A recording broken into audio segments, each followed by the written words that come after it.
NanoApostle is an action boss rush game with an atmospheric dark science fiction story and a little bit of heart. Thanks to PQube Limited for the chance to review the game. You play as Anita, a young girl and science experiment who is implanted with a sentient nanomachine entity known as Apostle. Working together with this weapon of protection and destruction, Anita must defeat a series of dangerous prototype bioweapons as she searches for a way to break free from her sci-fi prison. She will also meet Winnie, the first Apostle test subject that is much older and acts as a sister and coach to Anita. Welcome! NanoApostle is a challenging boss rush simulator that pits you against increasingly difficult adversaries. It is difficult yet rewarding, and its solid controls and design make the fights a relatively balanced experience. Sometimes. The main feature of this game is the destruction point system, which allows you to find and exploit enemy weaknesses. You have a light attack that builds energy up to 3 bars, and a ranged shot that uses up 1 energy bar. After shooting an enemy, you infect them, and melee attacking enough times triggers Absorb, which causes a surge of damage and refills some HP. You have a dash and a parry in your defensive kit. Performing perfect parries will allow you to sometimes stun the enemy a little and see the enemy's destruction point. Attacking during this window of time will deal increased damage. Learning the boss's patterns and finding the best way to defeat them is the core of the game. There are also expansion modules that allow you to buy different skills with points to enhance Anita. As you defeat each boss, you unlock new moves like a charge attack. There is a training mode to complete with parkour-related challenges and the main boss rush. Each boss has lots of objectives to complete, like get to the second phase, or win in 4 minutes. Completing each of these gets you more skill points. The skills allow you to choose how high risk, high reward you want the fights to be. Every skill has a downside and an upside, like more health but less damage, or more damage but less healing. Every boss is unique with a different moveset and patterns to challenge you.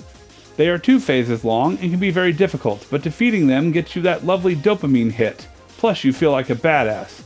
Also, there's this cool scene when you defeat a boss where the girl closes her eyes and the Apostle goes to town on the boss. It's extremely satisfying. There are so many things about this game that took me by surprise. The atmosphere and music are great, the pixel art is really incredible, and the boss themes go above and beyond to match the intensity of the fights. I also think it's a relatively fair game. The boss's attacks are nicely telegraphed, but not so much that you can predict everything on your first try. The parry is very generous, the dash has good iframes, and the general hit detection is solid. The control is tight and precise, and I always felt like I could move where I wanted to. I don't get to say that very often. You do cling your weapon on things slightly when attacking, and some enemies can gank you a little. But this game gives you a fighting chance to succeed at all times, and it never felt too cheap except in rare moments.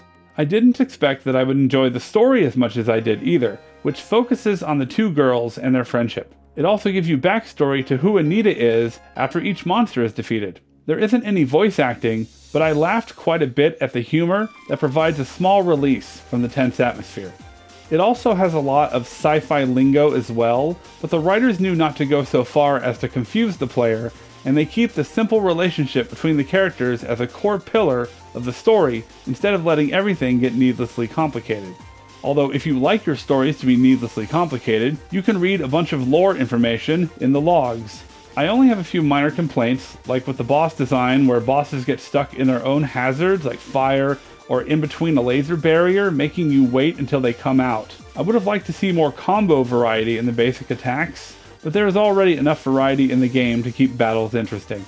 Overall, NanoApostle is a well-crafted, tough, yet rewarding action game.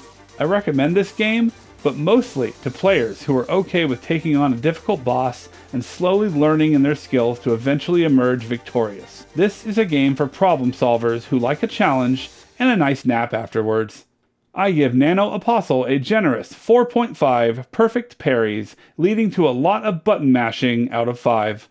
I'm Dan T with Twisted Banana Productions. Like, comment, please subscribe. I'll see you later.